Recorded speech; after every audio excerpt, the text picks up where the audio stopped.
Cancer diagnose होने पर leave no stone unturned. कोई भी ट्रीटमेंट हो, कैसा भी ट्रीटमेंट हो, अगर वो मरीज़ की इम्यून सिस्टम को बढ़ा रहा है, अगर वो उसकी रिकवरी कर रहा है, अगर वो पेशेंट को हीलिंग कर रहा है, तो बिल्कुल स्टार्ट करिए। घबराने की ज़रूरत नहीं है। लोग क्या करते हैं, कीमोथेरेपी के साथ साथ कोई और ट्रीटमेंट लेने से कतराते हैं। सर्जरी करने से पहले और सर्जरी करने के बाद वो कोई भी ट्रीटमेंट करने से कतराते हैं कि कहीं वो इंटरफेयर ना करे। कोई भी ट्रीटमेंट अगर किसी भी इम्यून सिस्टम को बढ़ा रहा है तो वो इंटरफेयर नहीं करता, रैदर उसको कॉम्प्लीमेंट करता है। तभी कहते हैं कि कैंसर हीलर थेरेपी जो है वो कॉम्प्लीमेंट्री एंड ऑल्टरनेटिव मेडिसिन मतलब कैम के अंतर्गत आती है। कैम मतलब complementary as well as alternative treatment. अगर कीमोथेरेपी चल रही है या अगर सर्जरी चल रही है तो उसको वो कॉम्प्लीमेंट करेगी और उसके साथ साथ पैरेलल चलती रहेगी।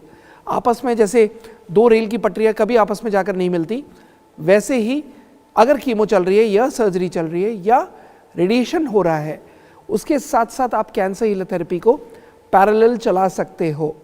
आपस में ना कोई इंटरेक्शन होगा, ना कोई आपस में कोई दुष्प्रभाव होगा, ना किसी तरीके का कोई भी काउंटर इंडिकेशन आएगा।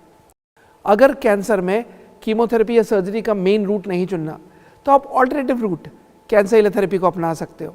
इसलिए कैम बोला जाता है, complementary as well as alternative medicine.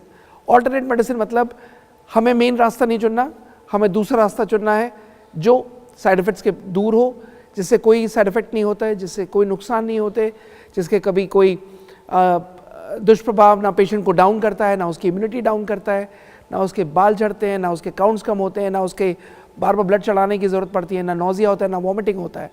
और ऑल्टरनेटिव रूट रास्ता वही पहुंचाता है हीलिंग, रिपोर्ट्स पे रिकवरी, रिपोर्ट्स पे क्वालिटी ऑफ लाइफ मेंटेन करना, रिपोर्ट्स में दिखाना कि बीमारी कम हो रही है।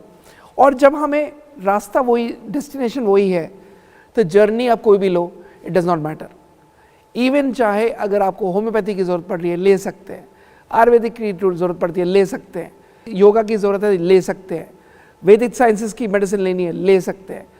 कोई भी ट्रीटमेंट ले सकते हैं कैंसर के लिए, क्योंकि जब कैंसर मल्टीफैक्टोरियल है तो ट्रीटमेंट भी मल्टी डायमेंशनल होना चाहिए।